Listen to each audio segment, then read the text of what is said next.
فرق نئے پرانے کا نہیں، من چاہے اور بن مانگے ملنے کا ہے۔ میں بن مانگے ملی ہوں اسے، بغیر کسی طلب کے، اور اسے مختار نے ضد کر کے لیا ہے، زمانے سے ٹکر لے کر حاصل کیا ہے۔ وہ تو سر پر چڑھ کے ناچے گی ہی، مگر میں اس کا ناچنا دیکھنے یہاں کیوں بیٹھی رہوں؟ کیوں مختار اور اس کی معشوقہ کے لیے روٹیاں پکاتی رہوں؟ ان کے آشکانے دیکھ دیکھ کے کیوں دل جلاتی رہوں؟ مجھے بھی من چاہا بننا ہے۔ اس نے یہ سوچا اور کبھی نہ آنے کا طے کر کے اس کے گھر سے نکل گئی۔ سارے خاندان نے زور لگا لیا، ایسی کئی مثالیں پیش کی جن میں سوتنوں کو ہنسی خوشی قبول کر کے اپنا گھر بچا لیا گیا تھا، مگر وہ ضد پہ اڑی رہی۔ مختار نے اتنے سال میں ایک بار بھی مجھ سے میٹھے بول نہ بولے، پیار کی نظر نہ ڈالی، نہ ڈالتا، باقی کی عمر بھی نہ ڈالتا، میں جی لیتی، مگر میرے سامنے وہ کل کی آئی کمزاد پہ نثار ہوتا پھرتا، یہ میں نہیں دیکھ سکتی۔ بس طلاق اور صرف طلاق۔ وہ طلاق لے کر مانی۔ اس وقت اس کے دل میں کیا تھا کوئی نہیں جانتا تھا، مگر عدت کے فوراً بعد ہی مکرم باجوہ سے اس کے نکاح نے جہاں لوگوں کو نت نئی باتیں سوچنے پر مجبور کر دیا، وہی مختار کو بھی اپنی صفائی پیش کرنے کا بہانہ مل گیا۔ لو، مل گیا ثبوت، پتہ چل گیا ساری برادری کو۔ ایسے ہی نہیں پھدک پھدک کے طلاقیں مانگ رہی تھی، پیچھے سے شے ملی ہوئی تھی، ورنہ یہ کوئی انوکھی تو نہیں تھی جس پہ سوتن آئی تھی۔ تکلیف اسے میری دوسری شادی سے نہیں تھی، اپنی دوسری شادی کرنے کی تھی۔ اس نے یہ الزام بھی سہ لیا، کون سا سارے کا سارا جھوٹ تھا، کچھ تو سچ تھا ہی، مگر اس سے حاصل کیا ہوا؟ مکرم نے اسے زمانے کے خاندان کے خلاف جا کے اپنایا جیسا کہ وہ چاہتی تھی، مگر اب اسی زمانے اور اسی خاندان کا خوف اسے کمزور کر رہا تھا۔ مکرم نے اسے کسی اور پر فوقیت دی تھی، کسی اور کو رد کر کے اسے بڑائی دی تھی جیسا کہ وہ چاہتی تھی۔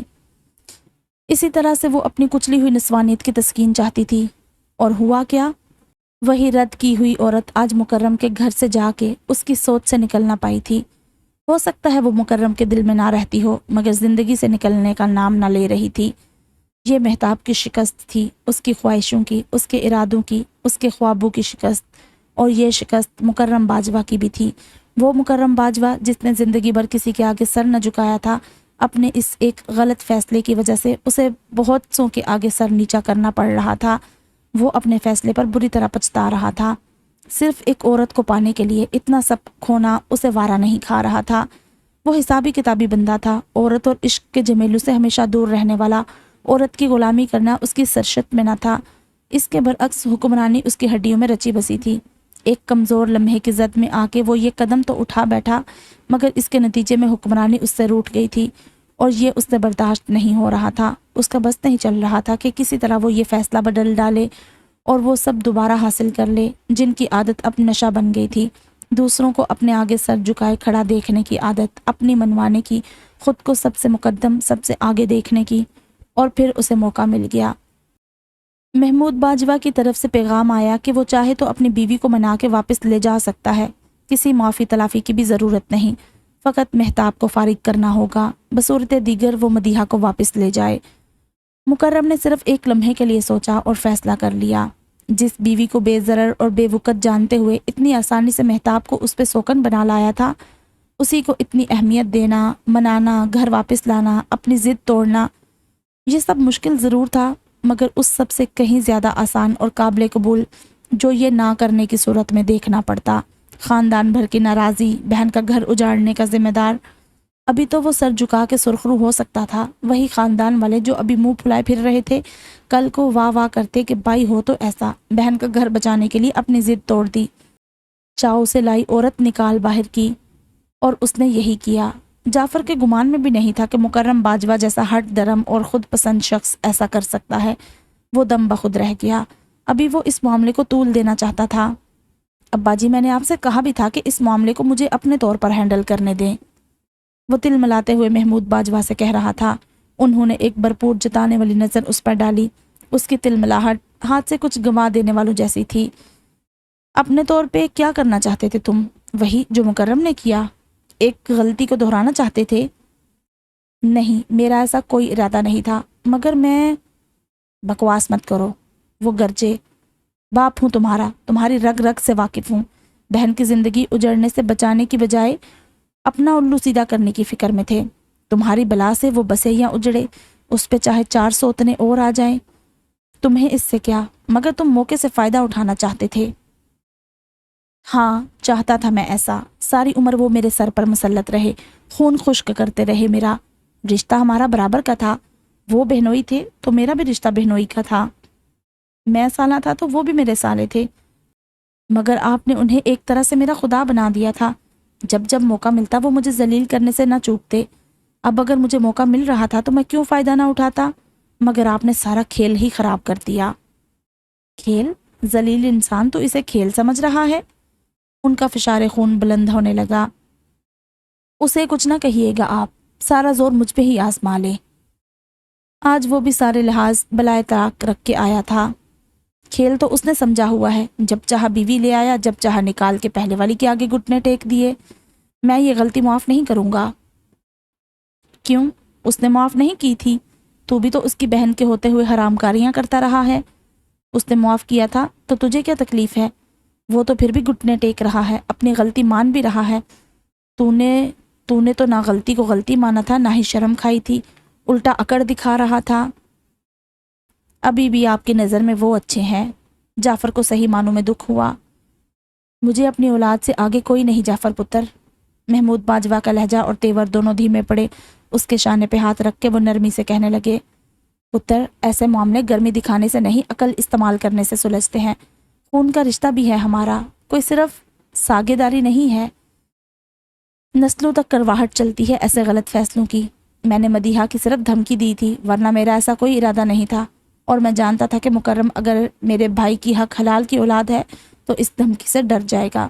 اتنا دید لحاظ تو ہوگا اس کے دل میں بہن کے لیے۔ ابا جی، میں نے بھی صرف دھمکی دی تھی، خدا گواہ ہے کہ میری مدیحہ کو استعمال کرنے کی نیت نہیں تھی۔ میں صرف مکرم بھائی صاحب کو کچھ اور… وہ کہتے کہتے چپ ہو گیا۔ ستانا چاہتا تھا۔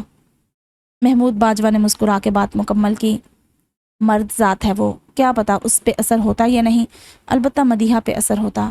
کتنا دکھ ہوتا اسے یہ جان کر کہ تو اسے داؤ پہ لگا رہا ہے۔ ابھی تو جو کیا ہے میں نے اپنے نام سے کیا ہے، میں ہی برا بنا ہوں بہو کی نظر میں، اگر تم کرتے تو برے بنتے بیوی کی نظر میں بھی، بچیوں کی نظر میں بھی۔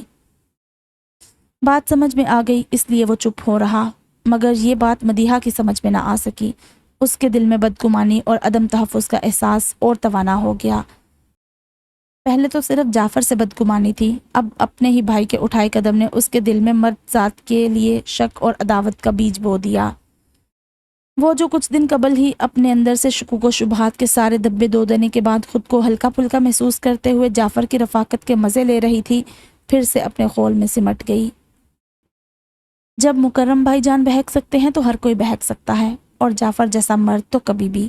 اب مجھے اس سے نہ کوئی گمان رکھنا چاہیے، نہ توقع، نہ امید، نہ ہی محتاط رہنے کا کوئی فائدہ ہے۔ میں کتنے بھی بند باندھ لوں، محبت کے، وفا کے، پہرے کے، احتیاط کے، چاہے قید بھی کر کے رکھ لوں، یہ طے ہے کہ مرد کی ذات کبھی کسی ایک کی ہو کے نہیں رہتی۔ پھر کیا فائدہ ساری عمر اسے سنبھال کے رکھنے کی، فکر میں ہلکان ہونے کا۔ جاؤ جعفر محمود، آزاد ہو تم، جو چاہو کرو، مجھے اب تمہیں کھونے کا خوف نہیں، کیونکہ میں نے تمہیں پانے کی طلب ترک کر دی ہے۔ اس نے اپنی بچیوں کی جانب دیکھتے ہوئے سوچا، بڑھتی عمر کی بچیاں، ایک اور مدیحہ، ایک اور مہتاب بننے کے لیے تیار ہوتی بچیاں۔ منزہ نی منزہ، شمشاد کی پاٹدار آواز پورے گھر میں گونج رہی تھی۔ اس نے جلدی سے سوہا کی چٹیا میں آخری بل ڈال کے ربڑ بینڈ چڑھایا اور باہر لپکی۔ جی اماں جی۔ وشما کا ناشتہ تیار ہے؟ جی، اس نے آہستہ سے جواب دیا اور کچن کی جانب مڑ گئی۔ ان گزرے 5 سالوں میں شمشاد نے گھر پہ اور خصوصاً وشما کے لیے ایک نگران کسی حیثیت اختیار کر لی تھی۔ بظاہر منزہ پہ سارے گھر کی ذمہ داری تھی، وہ ہر وقت سرگرم نظر آتی تھی، مگر در حقیقت اس کی حیثیت ایک پتے سے بھی ہلکی تھی۔ اس نے وشما کی ماں بننے کی کوشش کی تھی اور وہ اس میں کامیاب بھی رہی تھی۔ ماں کی محبت کو ترسی، سادہ سے دل والی وشما اس کے کتنے قریب آ گئی تھی۔ نوید کا دل بھی اس نے ایسے ہی جیت لیا تھا۔ دھیرے دھیرے وہ خود کو اس نئی زندگی اور نئے ہم سفر کے ساتھ ایڈجسٹ کرنے لگی تھی۔ کچھ وقت جاتا تھا جب سوہا بھی اس کو دل سے قبول کر لیتی۔ وشما کے حوالے سے اس میں کئی خوش آئند تبدیلیاں نظر آنے لگی تھی، مگر اچانک پتہ نہیں کیا ہوا، شاید شمشاد جیسی بد فطرت عورت سے محبت کی یہ فضا برداشت نہ ہوئی تھی۔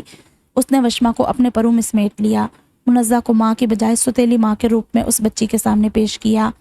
وشما منزہ سے دور کیا ہوئی، اسے ایک مکمل گھر پانے کی خواہش کوسوں دور جاتی محسوس ہوئی۔ اب گھر کی فضا وہی تھی، شادی کے اولین دنوں جیسی کھنچی کھنچی سی، تناؤ سے بھری۔ وشما زیادہ تر دادی کے کمرے میں گھسی رہتی۔ منزہ کے ساتھ اس کی بے تکلفی اور لاڈ پیار گزرے کل کی بات تھی۔ سوہا کے ساتھ اس کی بڑھتی انسیت اور اپنائیت خواب لگنے لگی تھی۔ دونوں میں ایک تکلف مانے رہتا، جو 9 سال کی وشما کی حد تک تو پھر بھی تکلف ہی تھا، مگر 12 سالہ سوہا کے طرز عمل سے کدورت بن کے جھلکتا تھا۔ نوید پھر سے اپنے خول میں سمٹ گیا تھا۔ منزہ کو وشما سے ایک گہرے بندھن میں بنتے دیکھ کے وہ خود بخود اپنا جھکاؤ منزہ اور سوہا کی جانب محسوس کرنے لگا تھا، مگر اب مکان کی انداز میں اسے اپنی بیٹی کے فرائض ادا کرتے دیکھ کے وہ بھی سوہا سے غافل ہو گیا۔ بس اس کی معاشی ذمہ داریاں بغیر کہے پوری کر رہا تھا۔ شاید سوچتا ہو اگر منزہ کے خیال میں ایک ماں ہونے کے ناطے اس کی ذمہ داری اتنی ہی ہے کہ میری بیٹی کو وقت پہ دھلے کپڑے، تازہ کھانا مل جائے، اور ایسا کر کے وہ سمجھتی ہے کہ ماں ہونے کا فرض ادا ہو گیا، تو ٹھیک ہے، سوہا کے لیے میرا فرض بھی اتنا ہی ہے کہ میں اس کی فیس وقت پہ ادا کر دوں اور اسے جیب خرچ دے دیا کروں۔ شمشاد نے اس ہوشیاری سے پتے کھیلے تھے کہ نامحسوس انداز میں سب کو دلی لحاظ سے ایک دوسرے سے دور کر کے صرف اور صرف ضرورت اور مجبوری کے رشتے میں باندھ دیا تھا۔ وشما بیٹا ناشتہ کر لو۔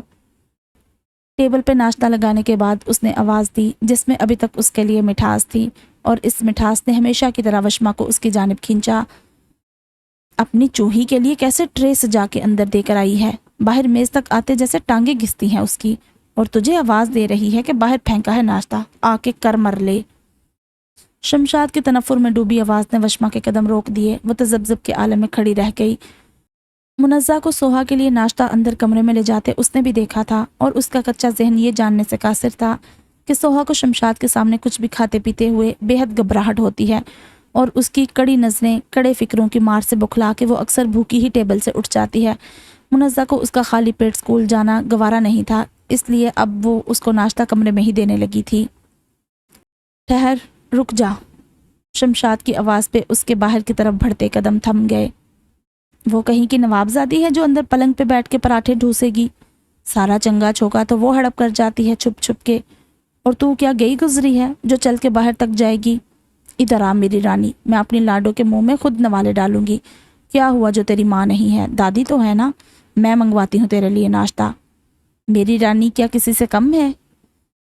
اس کے چمکارنے پہ وشما کی آنکھیں بلا وجہ آنسوؤں سے چمکنے لگی، گلا رند سا گیا، نہ جانے منزہ کی بے توجہی کے دکھ سے یا دادی کی بے پناہ محبت کے دکھاوے سے۔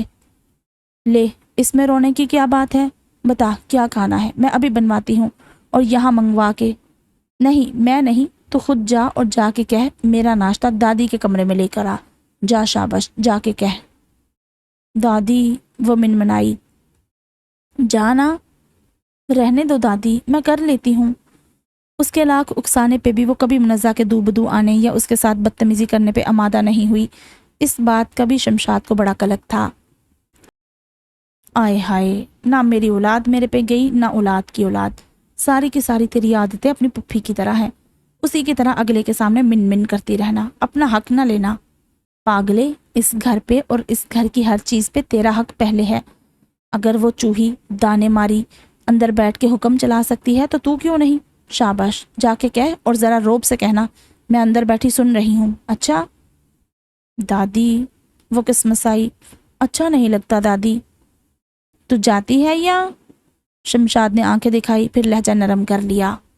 تیرے بھلے کو کہتی ہوں، چاہوں تو میں ایک آواز دے کر تیرا ناشتہ اندر منگوا دوں، مجال ہے اس کی آگے سے چوں بھی کرے، مگر میں تجھے سکھانا چاہتی ہوں کہ دوسروں کے ساتھ کیسے رہا جاتا ہے۔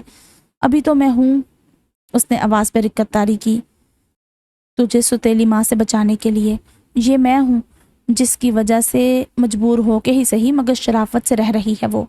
اسے اس کی سچ مچ کی شرافت نہ سمجھ، میری آنکھ بند ہونے کی دیر ہے، یہ تجھے نچا ڈالے گی، ابھی سے روب میں رکھ۔ اور وشما بڑی بڑی آنکھیں کھولے حیرت سے سوچتی رہ گئی کہ اتنی چپ چاپ سی رہنے والی، اتنی نرم نرم بولنے والی اور روئی روئی آنکھوں والی نئی ماما وہ کیسے روب ڈال سکتی ہے، جبکہ وہ اتنی چھوٹی ہے، وہ اتنی بڑی۔ روب تو بڑے ڈالتے ہیں، مگر وہ بڑی ہو کے بھی اس سے کتنا ڈر ڈر کے بات کرتی ہیں، آپ کہہ کے۔ کبھی کبھی سوہا آپی کو ڈانٹ دیتی ہیں مگر اسے نہیں، اس کی غلطی پہ بھی چپ ہو جاتی ہیں، اس سے کچھ ٹوٹ جائے، کچھ گم ہو جائے، کچھ بھی نہیں کہتی۔